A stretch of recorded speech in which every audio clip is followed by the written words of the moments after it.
Hey everyone. If you want to start freelancing using Behance in 2026, like getting clients, building your portfolio, and earning online, this video is for you. I'll show you step by step how to do it. First, open Behance and build a strong portfolio with only your best work. Quality is more important than quantity. Next, choose a niche like UI design, branding, logo design, or motion graphics. Clients prefer specialists over generalists. Now create detailed case study projects showing your process from start to finish.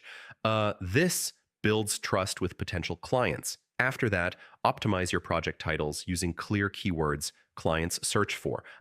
This improves visibility.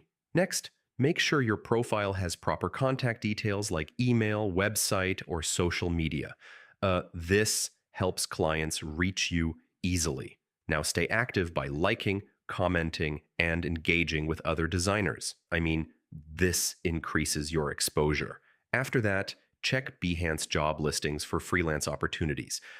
Many clients post real projects there. Finally, promote your Behance profile on platforms like Instagram and LinkedIn. More visibility brings more clients. So yeah, that's how you use Behance for freelancing in 2026. Follow each step carefully, and you can start building a real freelance career. And if this helped, don't forget to check out more freelancing tutorials for beginners.